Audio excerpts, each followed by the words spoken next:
આ આજે મનરેગામાં કામ કરનારા કેટલાક એજન્સી જે છે એ જેમની તપાસ થઈ રહી છે. એટલે સ્વાભાવિક છે, જિલ્લાના સંસદ સભ્ય તરીકે મારે જાણવું જરૂરી છે. એટલે મેં એમને સામેથી બોલાયા, કામ કર્યું હતું અને હું જાણવું પણ છે એમને. મેં બોલાયા અને રાજપીપળા કરજણ રેસ્ટ હાઉસમાં, સરકારી રેસ્ટ હાઉસ છે, કરજણ રેસ્ટ હાઉસને સરકારી રેસ્ટ હાઉસ છે ગુજરાત રાજ્ય સરકારનું. એમાં મેં એમના એક પ્રતિનિધિ હતા, એમને બોલાયા 1 મહિના પહેલાં ને એમને પૂછ્યું, ભાઈ સાચી વાત તમે કહો, જે છે તે તમે કહો કે આ કઈ રીતના શું છે. મને બહુ સ્પષ્ટ કહ્યું કે એમણે આ બધું સેટિંગ ગાંધીનગર લેવલથી હોય છે. ગાંધીનગરમાં બેઠેલા ગ્રામ વિકાસ વિભાગના જે પણ જવાબદાર લોકો હોય, કમિશનર હોય કે પછી મંત્રી હોય, આ બધા લોકોનું બધાનું સેટિંગ હોય છે. એજન્સીને કામ મળે ત્યાં સુધીનું સેટિંગ હોય છે. અને ત્યાર પછી જિલ્લા વિકાસ અધિકારી હશે કે પછી ડીઆરડી નિયામક છે કે તાલુકાના અધિકારીઓ, આમાં બધા ઇન્વોલ્વ હોય. અને પદાધિકારીઓ પણ જે ચૂંટાયેલા પ્રતિનિધિઓ હોય, એમાં ધારાસભ્ય હોય કે જે પણ હોય, પાર્ટીના ઘણા બધા, દરેક પાર્ટીના લોકોને, બધા લોકોને આણે ફંડ આપ્યું. મને કીધું, મને યાદી બતાવી. એટલે આજે તપાસ, એટલે હું કહું કે તપાસ એવી રીતના થવી જોઈએ કે ઉચ્ચ કક્ષાની કમિટી બનાવે અને આખું એને પણ પૂછવું જોઈએ કે આમાં આ કોણ આમાં ઇન્વોલ્વ છે, કોને કોને એને ફંડ આપ્યું છે. શરૂઆત ગાંધીનગરથી કરે. ગાંધીનગરના દૂધે ધોયેલા નથી. તપાસ તો આપી દેશે, પણ પોતે પોતાના દેવા તળે અંધારું એ જોતા નથી. એજન્સીઓને મેં બોલાયા હતા, જે અલગ અલગ રીતના બોલાયા હતા. અને જે તપાસ થઈ રહી છે જલારાય એજન્સી માણસને પણ મેં બોલાયો હતો. અને કરજણ રેસ્ટ હાઉસમાં જાહેરમાં ખુલ્લી જગ્યામાં બોલાયો હતો. અને મેં પૂછ્યું, જે મને કીધું એનું બહુ બધું કે જે તપાસ બધા મીડિયામાં બધા મોટી વાતો કરે, એ લોકોને બી હપ્તા મળ્યા છે, ટકા એમને પણ બધાને મળ્યા છે, કોઈ બાકી નથી.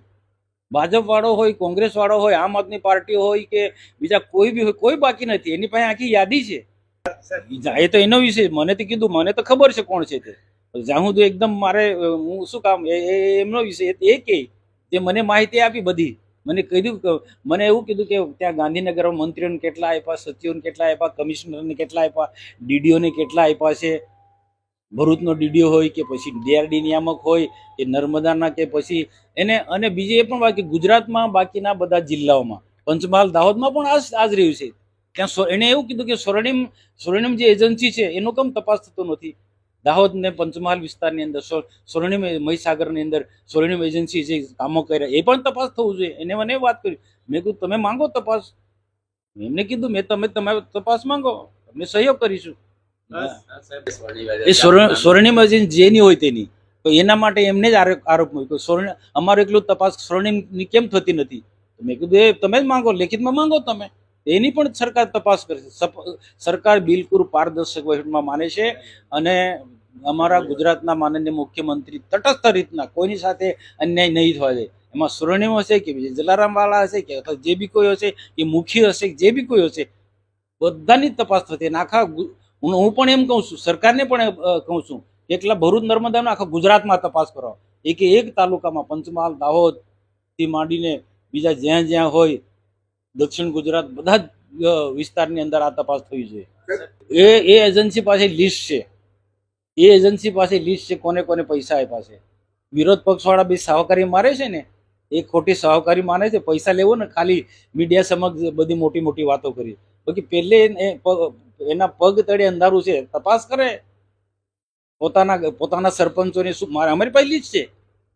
એ તો રોસાવ એમ કહેતા હોય છે, સરપંચ એના જે સરપંચો જે છે એના સરપંચોને તપાસ કરાવે કે એના સરપંચો શું કામ કરે. એજન્સી તો નામ છે, કામ તો નીચે ખરેખર બીજા લોકો કરતા હોય છે.